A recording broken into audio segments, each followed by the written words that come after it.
Au Soudan du Sud, la situation est très difficile pour les gens. C'est un pays qui est en guerre. Donc la guerre a démarré dans les zones où nous travaillons au mois de juillet de l'année passée. Et donc cette guerre aussi s'est accompagnée d'une période de sécheresse. Depuis le mois de décembre jusqu'au mois d'avril, il n'y a pas eu aucune goutte de pluie. Donc ce qui a provoqué une grande famine dans le pays. Les principales difficultés sont liées au fait qu'on ne sait pas souvent accéder aux personnes déplacées, soit que les routes sont inaccessibles, donc il y a des groupes armés sur les routes, et soit qu'il y a des opérations militaires. Donc pour se déplacer, on utilise souvent le convoi des Nations Unies ou alors le convoi des autres ONG, mais on parvient quand même à y arriver. Mais la plus grande difficulté, c'est d'accéder aux personnes qui sont déplacées, qui sont dans le besoin. L'une aussi des difficultés, c'est que la sécheresse et la guerre ont diminué la production agricole interne. Et donc, il faut acheter des produits à l'extérieur du pays et le processus est assez lent.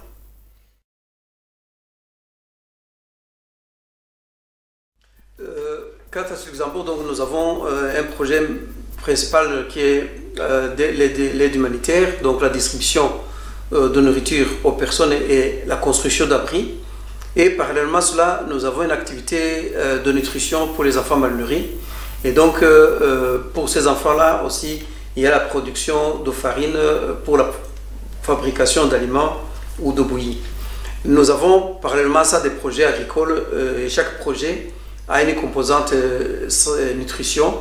Et donc il y a des nutritionnistes, des infirmiers nutritionnistes qui identifient les enfants et les accompagnent et les aident à trouver des compléments alimentaires.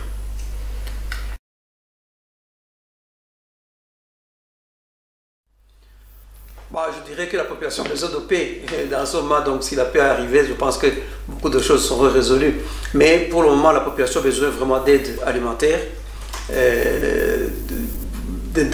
Surtout les femmes seules, il y a beaucoup de femmes qui sont seules, et les enfants. Donc c'est l'aide alimentaire, l'aide en médicaments également. Donc c'est vraiment là où la population a besoin de soutien international.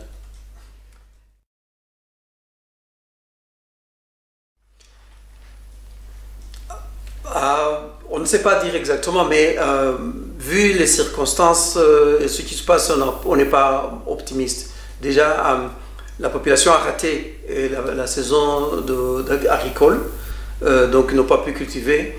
Dans des zones où on travaille, il y a des endroits où même la population a été chassée par des groupes armés. Donc c'est des champs qui sont abandonnés, donc ils ont abandonné leurs fermes. Donc on pense que la situation ne va pas s'améliorer d'ici la fin de l'année. Il va encore s'empirer. Donc on pense que si la guerre ne s'arrête pas, la situation va encore devenir très catastrophique.